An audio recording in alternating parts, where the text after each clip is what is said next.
rektahin po natin si Roque. Akala nyo nakalimutan na natin si Roque, ha? Hindi, hangga't nakabuka ang bunganga, kasama sa topic natin si Roque. Ay, sorry. Hangga't pala suka ka. At ito grabe yung banat ni Roque, ano? Nakakasuka ka. Ibang klase. Parang nagsalita na ano. Para namang ikaw, hindi ka na naliligo dyan. Puro ka na araw-araw mag-rally-rally dyan. Tapos sasabihan mo, yung iba nakakasuka. Si Senadora Risa Ontiveros. Hanggat po may oy, sisirukan sa akin Munti ko nang mabasa tuloy. Di ba? Game. Hanggat po si Roque ay nagtatago, syempre kasama po yan sa ating mga topic, mga bossing. Sabi ni Shiro Kansaki, handa nang sumubo ng cheese dog. Grabe kayo kay Roque. Pag si Roque ang topic natin, puro ganyan yung mga comment ninyo. Meron magko-comment, kaya ba ng nung mga nakaraang araw may magko-comment, kaya ba ng bunganga ni Roque ang galata ng ano daw po, ng Coke? Yan taba-taba po. Game na nga! Walang magko-comment ng mga kaya bang sumubo ng galata na Coke na Coke in can, etc. Game na. No, nawawala tayo dyan sa mga comment nyo No, ako naman syempre, gusto ko po kasali kayo, kasama kayo dito sa ating vlog. Kaya pagka nakita ko yung inyong mga komento dyan, nababasa ko. 'Di ba? Yung iba magko-komento. Boss Mark, ilang tender juicy hotdog ang kasya doon sa bibig ni Harry Roque? Ay. 'Di ba? Hindi kasi naman mga kababayan, masarap po yung tender juicy hotdog kasi, 'di ba? Kaya ikaw talagang subo ka ng subo. Sige, tama na 'yon. Wala na magko-komento, ha? Okay, pakinggan na natin si Roque. Ayan, nakakasuka ka. At itong nangyari na ito na meron ng lumantad, nagpapatunay na wala kang karapatan maglingkod. Kaya nga nananawagan ako, kinakailangan mag-file ng ethics complaint dyan kay Ontiveros na yan. Saglit lang.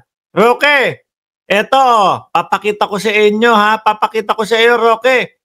Nako, yung resibo ni Senadora Risa Ontiveros na yung kampo naman pala nung yung kampo nung mga yun, ang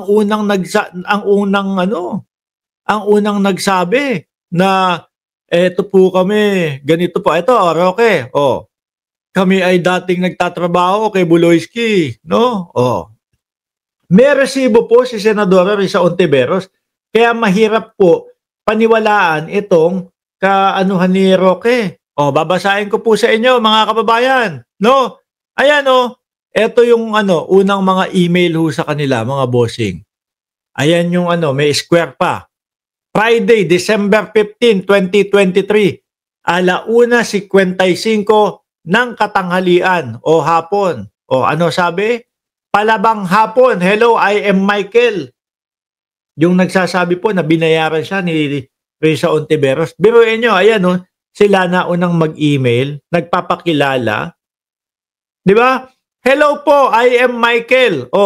I'm Michael. Napanood ko po yung pag-file nyo ng reso ni Senadora Risa Ontiveros sa Senado para imbestigahan si Pastor Kibuloy. Dati rin po akong worker ni Pastor Kibuloy. Nitong 2021 lang ako tumiwalag dahil po sa pang-aabuso at pananakit. Yan, di ba? Sila yung naunang lumapit. Eto pa. Dear Sen. Kailan naman ito? Sunday, January 28, 2024.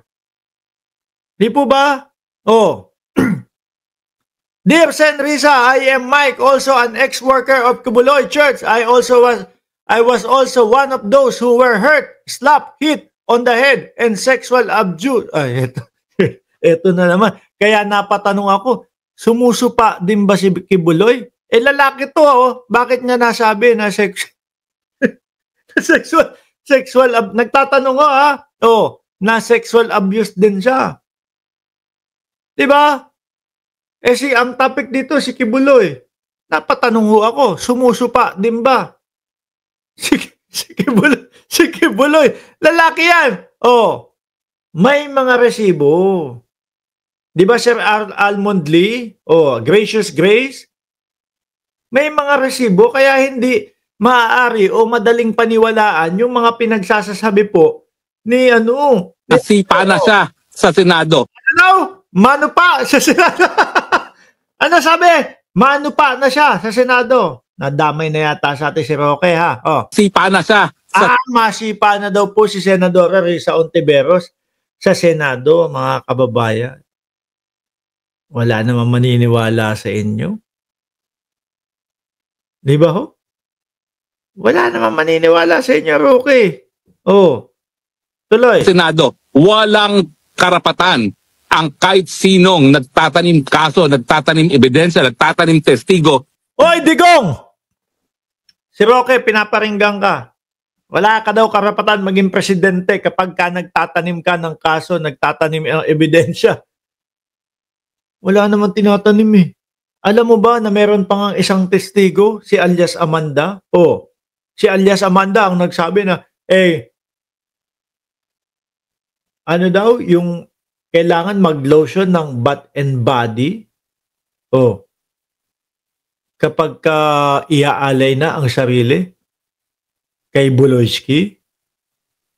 Oh, di ba, Roque?